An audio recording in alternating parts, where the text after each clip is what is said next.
Is your influence, your authority, your reputation all wrapped up in your job title, in your role? Is it sexy? Does it carry gravitas? Or do you have to build influence without a job title? You don't need a job title to lead.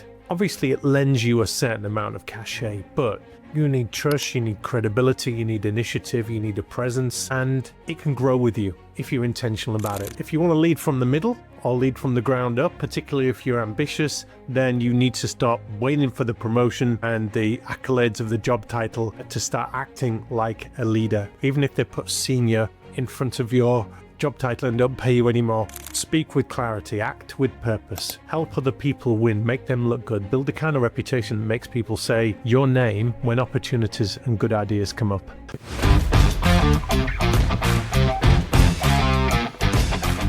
Is your influence, your authority, your reputation all wrapped up in your job title, in your role? Is it sexy? Does it carry gravitas? Or do you have to build influence without a job title? Depending on where you are in the food chain, in your professional firm, there's always somebody to report to. There's always somebody to answer to.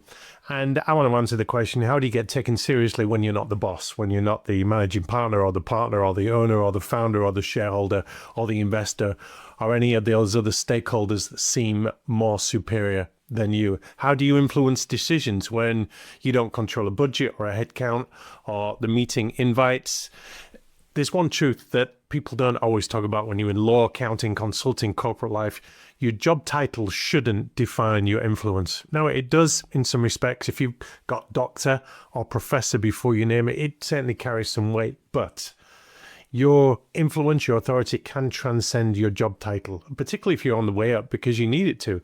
Your job title doesn't influence your authority any more than your attitude does, your impact does, your presence does, the way you carry yourself, your behaviors, and the way you build your personal brand, your thought leadership, your speaking, your writing.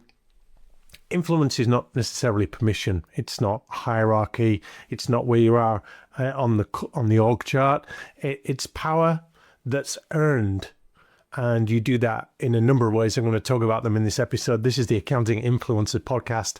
I'm your host, Rob Brown, and all of these episodes, all of this show, it's on YouTube as well, is about helping you as a professional, might be in accounting firms, but we're growing our audience outside accounting as well, is to help you in your professional corporate role build career capital, be more influential, be more relevant, be more authoritative, be more informed so that you can perform better at what you do.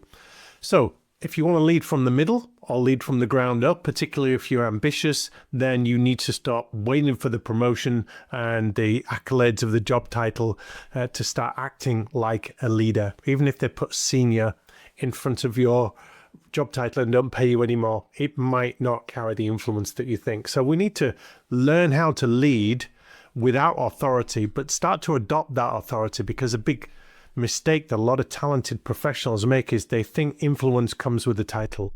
They think when I get to that point, I will be more influential, I will have more gravitas, I will be taken more seriously. So they wait. And it's obviously a waiting game. They call it dead man's shoes. You will inherit that role when somebody else dies or moves on. But it doesn't work like that in real life. You know people around you and even below you that have the ear of influential people. Their network is significant. They are listened to. They act well in meetings, and their words have a certain weight about them. So influence is how you get the title, the promotion, the role in the first place. It's not something that accrues to you naturally when you get a job title. I mean, it can come to you that way. If you're chief XO of something, that certainly carries a certain authority, but you've got to live up to that authority. So I want to be clear, this whole show is not about being pushy and overselling yourself or playing the office politics. I mean, that is part of the game, but it's more about quiet power and strategic visibility. I often call it ethical bragging. Credibility without ego. It's the stuff that it separates the good from the great, separates the respected from the forgotten, the trusted from the overlooked. And why do you want this? Why do you want influence? Well, you want a voice. You want a say in how the firm is run. You want a say in what work gets assigned to you and the criteria by which you get judged. You want a say in the the direction of your career, in what professional development you get, in who you're teamed up with, the kind of work that you get, the kind of clients that you're working with. By building career capital and influence, it allows you to have more say in all of those things rather than just being spoon-fed whatever they will get you and you almost picking up the crumbs from the table. So how do we do it? Well, one easy way is to speak up in meetings. And I talk about this from time to time. Most professionals stay silent because they don't think they're senior enough. And whilst that might be the case around the table, your expertise is still there. You might not feel it. Sometimes we have this proximity bias. You can Google that. It's where you're so close to what you do, you don't see it as remarkable. And maybe in a room full of smart people, you still don't see what you do as remarkable. You may be in a position in meetings where you're not allowed to speak up, but I could call you out on that, because if you want to be seen as somebody that is worth listening to, you've got to open your mouth, you've got to share a view, you've got to ask a question, you've got to share an idea, you've got to spot a risk, maybe offer a summary, maybe ask the challenging question. I like asking, what's your evidence for that? And if you want to soften that, you can put a pre-question in front of it with something like, can I just ask? Or just out of curiosity, or I was just wondering, or perhaps I'm the only one that's thinking this, but where's your evidence for that? And then you say something else that might be quite a challenging question. But influence starts with contribution. It's hard to get influence by staying on the sidelines and looking at the game. So that's the first thing, is speak up in meetings. Then let's start aligning yourself with decision makers and influential people, and make yourself useful with those kind of people. Look at the org chart and ask this: who are the real power players, the power brokers? Who shapes the outcomes? Who's always in the loop? Who's connected? Who gets things ran past them? And ask yourself the question, how can I make their life easier? How can I get on their radar? How can I be more visible to them? How can I complement what they are doing? So bringing them insight, bringing them support, but anticipating what they might need, being a little bit proactive with that, and start to get known for getting things done and being ahead of that. And this is how reputations are built, by aligning yourself with the right people and being useful to them and having their backs, if you like, as well.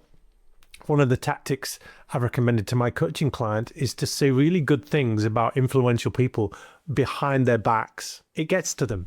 The gossip, the grapevine in the office, it gets back to them. When they hear that you're speaking well of them, that's a good thing. Another subtle power play you might want to deploy is building micro alliances. So if you don't have positional power, if you're not high up in the org chart, you can substitute that with relational power.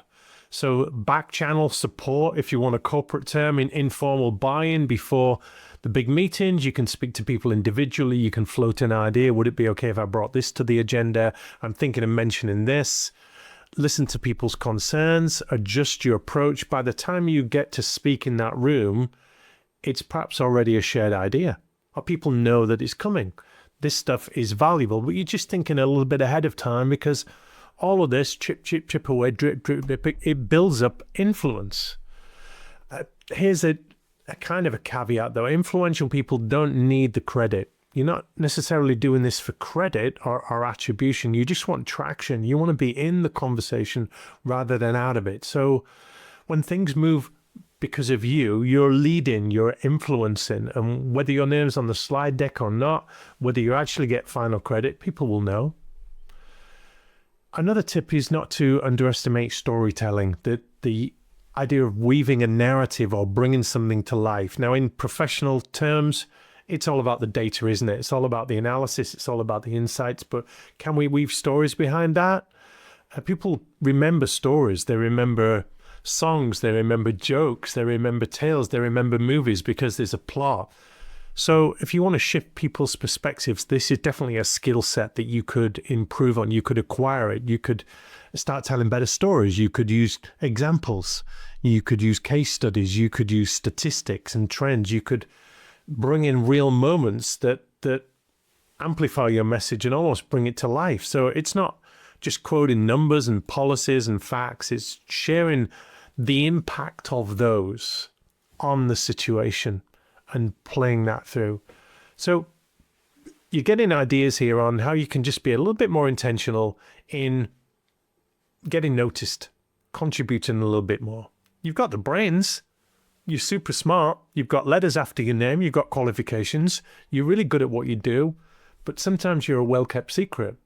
So start managing how other people experience you. Remember, your personal brand is all the outward manifestations of what's on the inside, your thinking.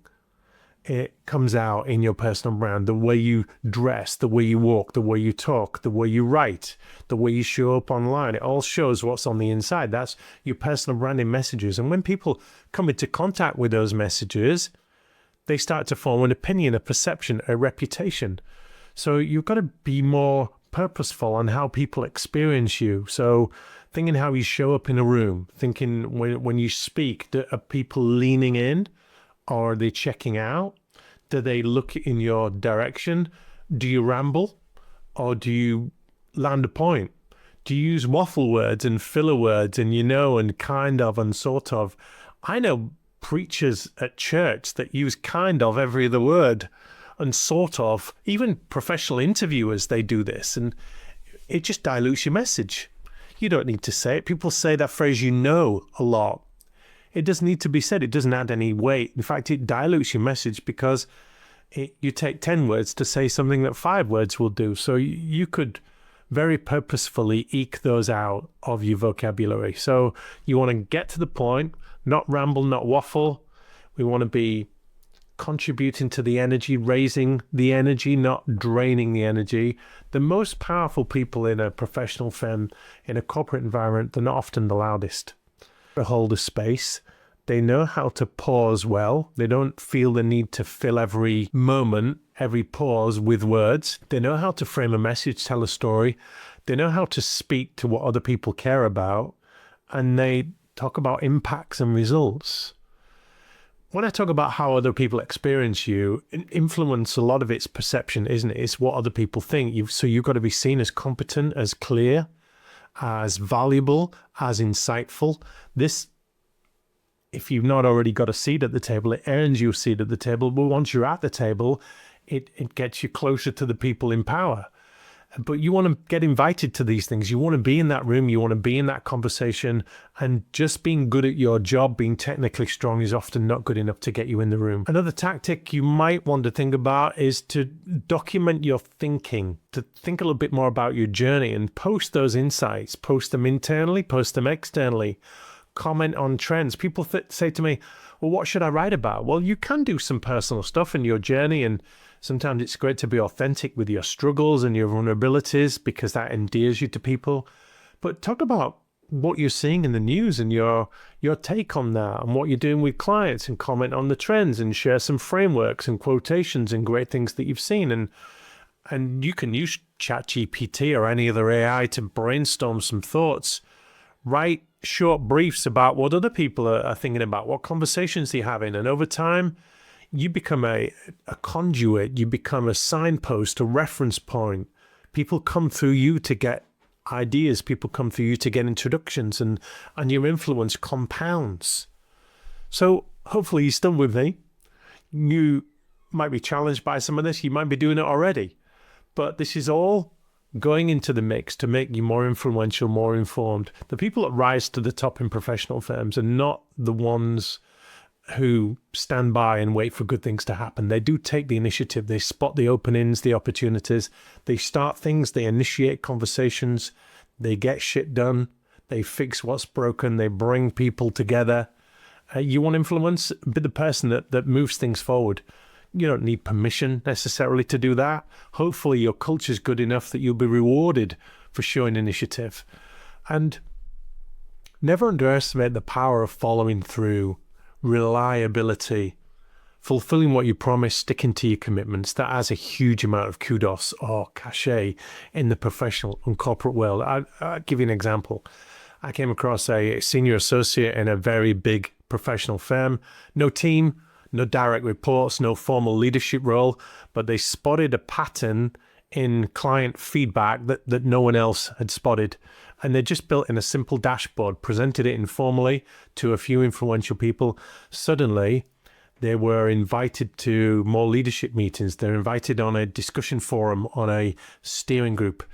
and suddenly they were in the mix. Why? Because they brought something useful to the table, and this made the other leaders look good, and the influence followed from there. So you think how that multiplies, how that amplifies. So act like someone who belongs in the room. Prepare like someone who's going to get asked the hard questions and is willing to ask the hard questions. Speak like someone whose words matter, like you've got a strong opinion. Stop saying the phrase, I think, in front of things. When people say, what do you think? Instead of saying, well, I think we should do this, just say we should do this. It makes what you say more credible, more factual than just an opinion. Keep showing up. Influence isn't one big moment necessarily. You're not an overnight success. We build it up brick by brick. It's built in the small moments. So let's wrap this up here. You don't need a job title to lead. Obviously, it lends you a certain amount of cachet, but you need trust, you need credibility, you need initiative, you need a presence, and it can grow with you if you're intentional about it. So to sum up, speak with clarity, act with purpose, help other people win, make them look good, build the kind of reputation that makes people say your name when opportunities and good ideas come up. Leadership is not necessarily in a position, it's in a posture. It's in a stance, it's in a deportment, if that's the word. So here's a challenge to you this week. Look out for a moment where you can influence, where you can have a say in something without needing permission. Could be in a meeting, could be a problem that needs addressing, problem that no one else has seen perhaps. Step into it. Watch what happens. Come up with some solutions, because the future of leadership in professional and corporate life is going to belong to those who can lead from the middle. That's how you fast track what you're doing. That's where you accelerate your influence. And if that's you, then the job title should not matter, because you're already on your way to building influence. This is the Accounting Influencers Podcast. I've been your host, Rob Brown. We'll see you on YouTube, see you on LinkedIn. I help leaders out there in professional firms to amplify their personal brand and their brilliance and their reputation by interviewing them in a conversation like this so their personality comes out. We talk about what's important to them, and we turn that into thought leadership and video snippets and articles and authority pieces, because it's much easier to do it, isn't it, in a conversation than turning on your webcam or putting pen to paper and writing something out. So if that interests you, you want to talk about that for you or your firm and your colleagues and your other leaders, then reach out to me on LinkedIn. We'll have a conversation. Thanks for tuning into the show, and we'll see you next week.